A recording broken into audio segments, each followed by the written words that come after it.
Part 27 की starting होती है और गू क्यान चुन को ये बोल चली जाती है कि तुम कभी बदल नहीं सकते हो और चुन उसके पीछे जा बोलता है वो तो बस मेरी एक नॉर्मल सी दोस्त थी। तो गू क्यान बोलती है उसको तुम नॉर्मल दोस्त बोल रहे हो, तुम्हें क्या लगता है मैं कोई बेवकूफ़ हूँ? तुम दोनों एक दूसरे से फ्लर्ट कर रहे थे अंदर, पता है तुम जैसे लोग को क्या बोला जाता है, प्ले बॉय। और चुन बोलता है मैं वादा करता हूँ कि ये मेरा लास्ट बार था और अब से मैं चेंज हो जाऊँगा। तो गू क्यान बोलती है सच में, चलो ठीक है और अब मुझे ये बताओ तुम्हारी पास्ट में कितनी गर्लफ्रेंड्स थी? तो चुन बोलता है इतनी थी कि मैं गिन नहीं सकता, छोड़ो ये मैटर हटाओ ना। तो गू क्यान बोलती है नहीं, मुझे सच जानना है, अगर तुम मुझे सच बताओगे तो मैं तुम्हें $80,000 दूंगी।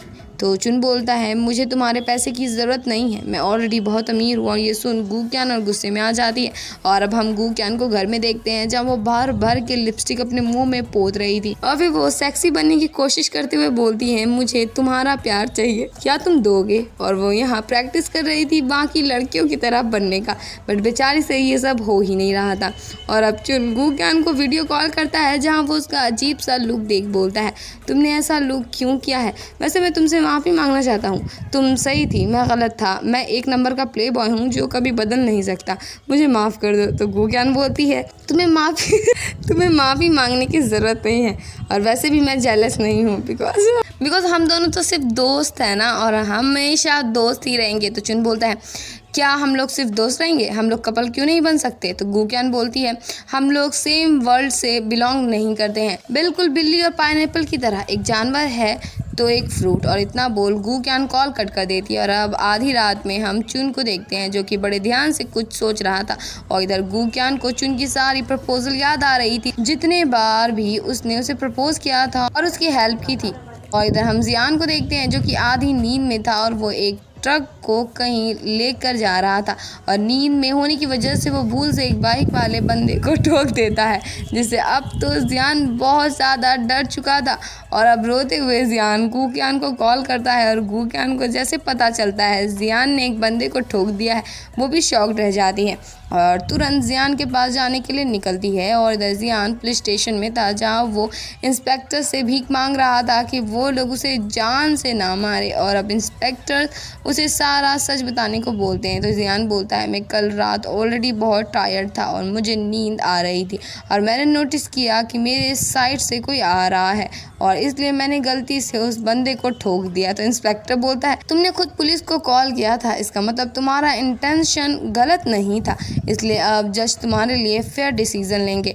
और ये सुन जियान खुश हो जाता है और इंस्पेक्टर्स को बोलता है क्या वो प्लीज़ उसकी बहन को बुला सकते हैं बिकॉज उसे उसकी बहन को कुछ बताना है, बट इंस्पेक्टर इसके लिए साफ मना कर देते हैं। और इधर हम गू क्यान को देखते हैं जो कि हॉस्पिटल में थी जहाँ वो एक्सीडेंट वाला बंदा एडमिट करता है और हमें पता चलता है उस बंदे की मौत हो चुकी है और उसकी फैमिली वाले इंस्पेक्टर को जियान को कड़ी से कड़ी सज़ा देने को बोलते हैं और इंस्पेक्टर गू क्यान को बताते हैं वो अभी जियान से नहीं मिल सकती जब तक इन्वेस्टिगेशन पूरी ना हो जाए। और अब गू क्यान घर आ जाती है जहाँ वो सोच रही थी इंस्पेक्टर ने कहा जियान स्टील वगैरह ट्रांसफ़र कर रहा था मगर उससे क्या ज़रूरत पड़ गई स्टील वगैरह को ट्रांसफ़र करने की। और अब गू क्यान लियाओले को बताती है जियान से एक्सीडेंटली एक बंदे की डेथ हो गई है और ये सुन लियाओले हैरान पड़ जाता है और बोलता है क्या अब जियान जेल में चला जाएगा? तो गू क्यान बोलती है वो ड्रिंक करके ड्राइव नहीं कर रहा था और जो भी कुछ हुआ वो गलती से हुआ था, इसलिए ये केस उतना डेंजर नहीं होने वाला है, बट अब सब कुछ उस फैमिली के मेंबर डिसाइड करेंगे जिसकी मौत हुई है और इसमें जियान को बहुत पैसे लगने वाले हैं। और अब गू क्यान के पास चुन आता है उसे पुलिस स्टेशन लेकर जाने के लिए। तो गू क्यान से पूछती है उसे कैसे पता चला इस मैटर के बारे में? तो चुन बोलता है तुम्हारे घर के मसले के बारे में मुझे ना पता चले तो किससे पता चलेगा? और अब ये दोनों पुलिस स्टेशन आ जाते हैं जहाँ इंस्पेक्टर बोलते हैं जियान ने जानबूझ के उस इंसान को नहीं मारा था, इसलिए अब उस बंदे की फैमिली आपसे प्राइवेटली बात करना चाहती हैं। और इतना बोल इंस्पेक्टर उसे उस फैमिली का नंबर दे देती हैं और गू क्यान अब वही स्टील के बार्स को देखती हैं जो जियान ट्रांसफ़र करने के लिए जा रहा था और वो सोचती है ये स्टील के बार्स इतने पतले क्यों हैं। और अब ये दोनों घर जाने के लिए निकलते हैं जहाँ गू क्यान सोच में पड़ी हुई थी। तो चुन बोलता है तुम चिंता मत करो, पुलिस वाले ने खुद बोला है कि इसमें जियान की गलती नहीं है। और ये सुन गू क्यान स्माइल करने लगती है। चुन बोलता है, ये हुई ना बात, मुझे मेरी गू क्यान दिख रही है और तुम चिंता मत करो, मैं तुम्हारे भाई के केस को संभाल लूंगा। तो गू क्यान बोलती है, तुम्हारी हिम्मत कैसे हुई ये बोलने की? पहले भी तुमने मेरे मॉम के मेडिकल फीस को पे कर दिया था मेरे से बिना पूछे, और अगर तुमने इस बार दोबारा ऐसा कुछ किया तो मैं तुम्हें कभी कांटेक्ट नहीं करूंगी। और अब गू क्यान लियाओले के पास आ जाती है, जहां लियाओले उसे कुछ पैसे देता है जितना भी उसके पास था। और गू क्यान बोलती है, मेरे पास भी कुछ सेविंग रखी हुई है, बट जितना वो फैमिली मांग रही है उसे ये बहुत कम है। तो लियाओले बोलता है, तो अब हम लोग क्या करेंगे? तो गू क्यान बोलती है, मैं उनसे बात करके देखती हूँ, क्या पता वो लोग मान जाए और अब हम उन्हें इंस्टॉलमेंट में पैसे पे करेंगे।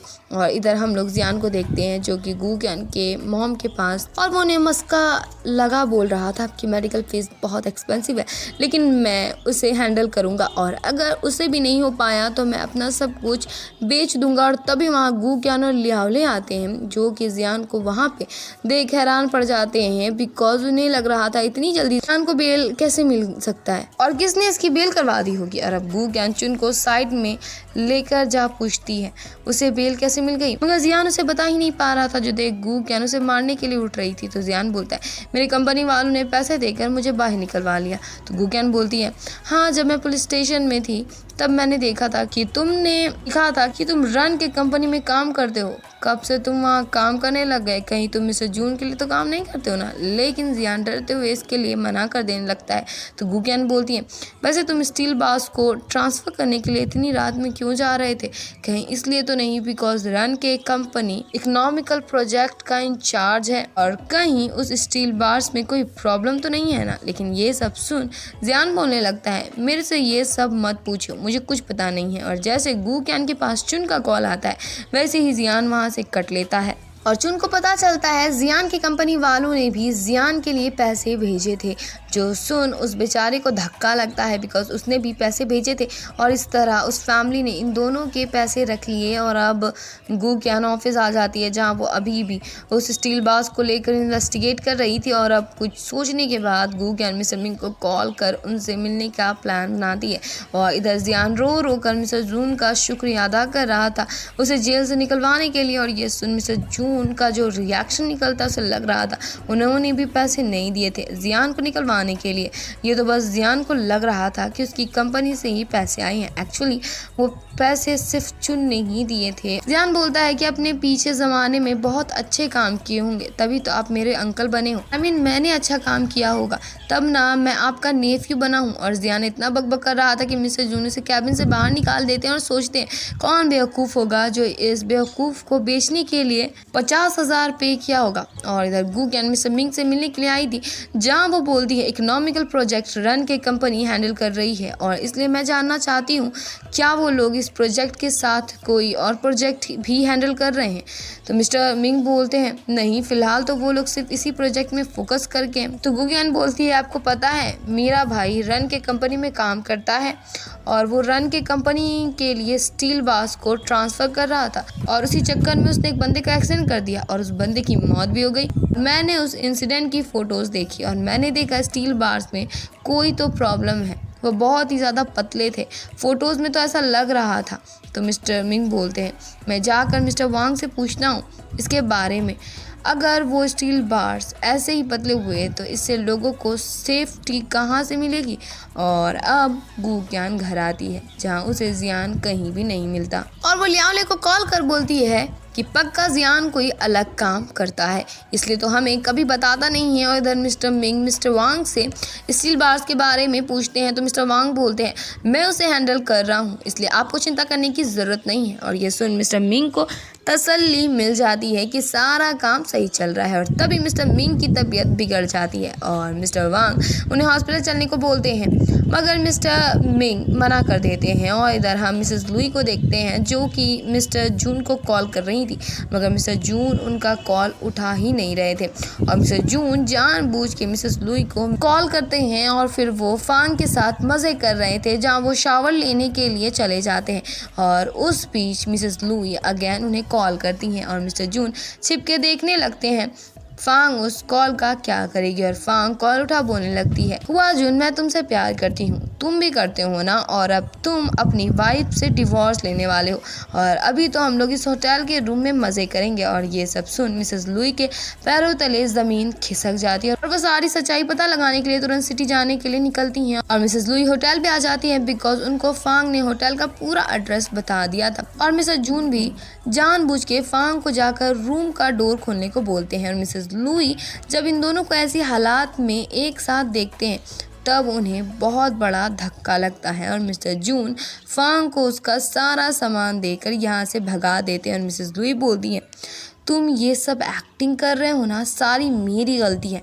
मैं इतने टाइम से फार्म में रह रही हूँ और तुम्हें वक्त नहीं दे पा रही हूँ, इसलिए तुमने अकेला फील किया। तो जून बोलता है, तुम जब फार्म में रहती भी नहीं थी तब भी मेरे पास बहुत सी लड़कियाँ थी। तो मिसेस लुई बोलती है, पर तुमने तो मुझे बोला था तुम मुझसे प्यार करते हो और अब तुम मुझे ऐसे कैसे ट्रीट कर सकते हो, मैंने अपना सारा शेयर्स तुम्हें दे दिया। तो मिसेस जून बोलते हैं, वो तुमने अपनी कंपनी बचाने के लिए दिया था और कोर्ट के अकॉर्डिंग हम डिवोर्स नहीं ले सकते, वरना मैं कब का तुम्हें छोड़ देता। और ये सब सुन मिसेस लुई को बहुत ज़्यादा बुरा लगता है और वो बोलने लगती हैं कि मैं बीमार नहीं हूँ, तो तुम मुझे समझते हो। और मिसेस जून ज़बरदस्ती उसे बोलने लगते हैं, तुम बीमार हो तो हो, सच को बदल नहीं सकती। और मिसेस लुई इससे डिसएग्री करने लगती हैं कि वो बीमार नहीं है। और अब मिसेस लुई होटल से भागते हुए आ जाती है और बाहर बारिश हो रही थी जिसमें मिसेस लुई भीगती हुई कुछ सोच रही थी। और अब नेक्स्ट डे हॉस्पिटल के बाहर चुन और जियान मिलते हैं, जहां चुन उसे अगली बार से ये जेल वेल के मसले से बहुत दूर रहने को बोलता है बिकॉज बेल करवाने में बहुत पैसे लगते हैं। बट जियान बोलता है,